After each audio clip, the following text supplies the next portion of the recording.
I'm Bruce Harders, and this is Voices in the Village. Well, last time we had a chance to talk to Bob Meyer, a young 93-year-old former captain in the U.S. Air Force who flew, what did you fly? Gliders. Gliders.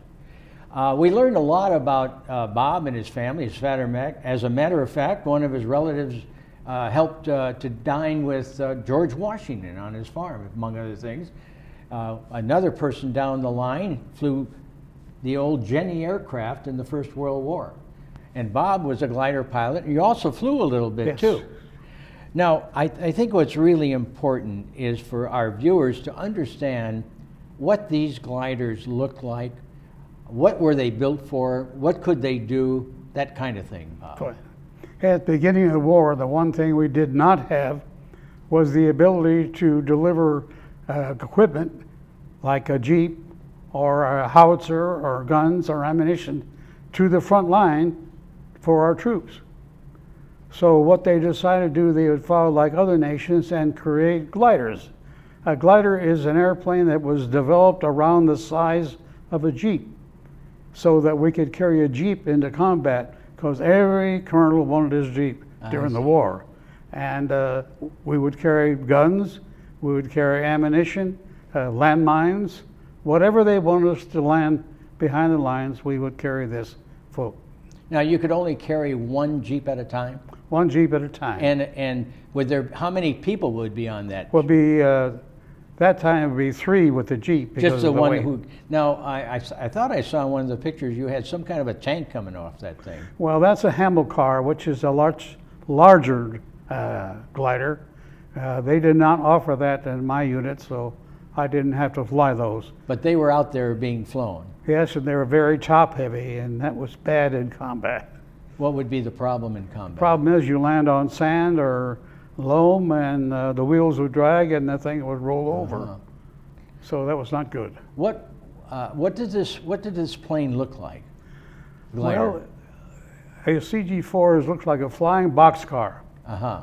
It had no motors. It had an 84-foot wing spread. Had a carrying capacity of 13 troopers if you were carrying men. And it was made out of canvas and balsa, plywood. And the interesting thing is, in flying in combat, when they would fire at us, we could hear the sound of those bullets going through the canvas like thung thung. I always appreciated that second thung, because that meant the bullet had gone all the way through. So you'd be up in the air, you'd be flying. How many miles would you go being towed by that bigger airplane? Well, first you had to fly around southern England to all the air bases and pick up the next glider pilot unit to end up with a huge glider trail that may be 14 or 15 miles long. And then you would head it for the shore, or go into, in this case, my first one was Normandy. Uh-huh. Well, now, as an example, typically when you got in your glider and you were being pulled, would there only be one plane pulled at a time by one airplane? One. Okay, so how many miles would you fly from the time you got up in the air and you're now towed and being towed? How many miles would you probably be towed until you finally landed?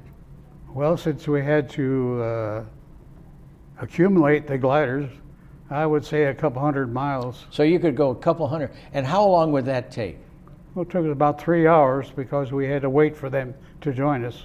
So at the right, you knew exactly when the time would be to dislodge yourself from that big airplane. That's right. Now, how high above the ground would you be? Well, as we completed assembling the gliders, we came across the here, you have to split this in. Came across the water from England to France, and I couldn't believe my eyes. There was 4,000 ships in the British Channel. Right. And we flew across them about 650 feet, and then as we came towards Omaha Beach, the famous landing, we went down to 500 feet. Now at 500 feet, you're pretty vulnerable. Anybody with a rock in their hand could have hit us. It's almost a miracle that you guys could go through that and still come out at the end. Well, as my co-pilot said to me, "Hey, Bob, they're throwing stones at us." And I said, "How is that?" He said, "I can see the red streaks." Well, you don't have to watch many war movies to realize that was not a stone, but that was a bullet. Right. So now you finally got onto the ground, which was no easy task. No. You had to. What things did you have to be careful of when you were starting to land? Because you didn't know what was down there. Uh-huh. You didn't know whether there's a tree, a farmyard, or a ditch, or a river. You had to go down as based on a prayer, I guess, that you will be able to see the ground before you hit the ground. Right. So you didn't want to go between trees and break your wings, or No, you didn't as want we to cut end up- off the thing we saw that's really worried us, we saw what was later called Rommel's asparagus. These are the huge telephone poles that Rommel had planted in every field that was big enough for landing. Wow. Now, to make it real bad, they had put a wire from the top of one pole to the bottom of the next pole, so if you dipped your wings to miss the pole, you hit the wire, and the wire was connected to a landmine. So it gave you a tremendous lift, I would think so. not the kind you appreciate. That's right. Now, you told me a very funny story, probably the funniest story I've heard about the Second World War. Tell our viewers what that story is. Well, I've told so many of them through the years. Give me a hint. I'm talking about the one where the Luger was in your face. Oh, I find. The third mission I went on was where we crossed the Rhine, and I could see the rubber boats going across the river, and the Germans were retreating, so we landed about 5 miles behind the German lines, and we landed in a little woods of tiny trees.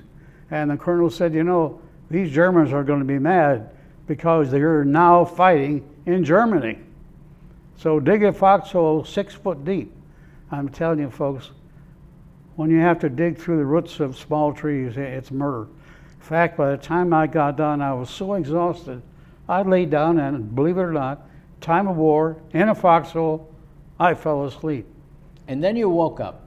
I woke up about 2 o'clock in the morning to find a German paratrooper standing in front of me with a P-38 pistol pointed in my face.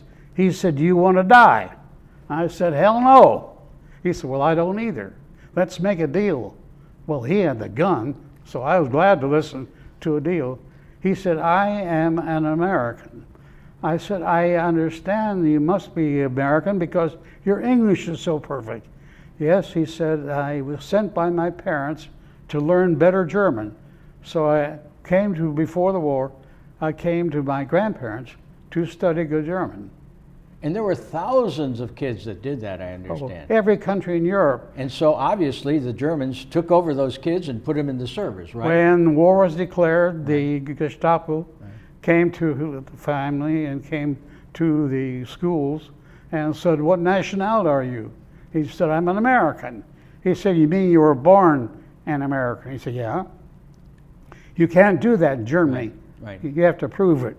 Now it turned out that when you turned him, because you were able to turn him in, because the first guy that showed up was an American. That's right. And you, the next time you heard from him, he was back in the States. And how many miles from your house did he live?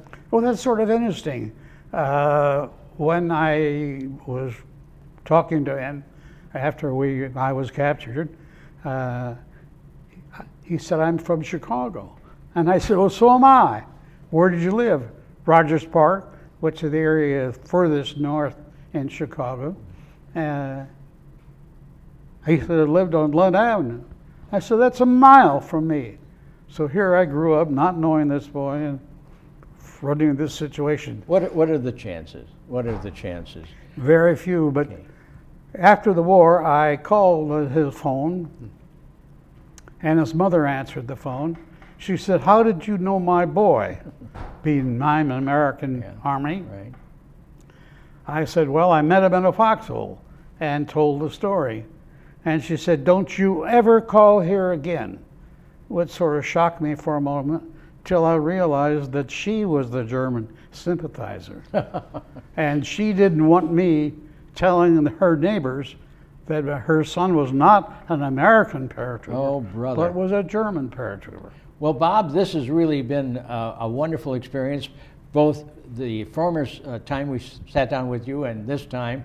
Thanks so very much for coming, and for you out there, I hope you enjoyed these stories about the Second World War. I'm Bruce Harders with Voices in the Village, and we'll see you next time. Bye now.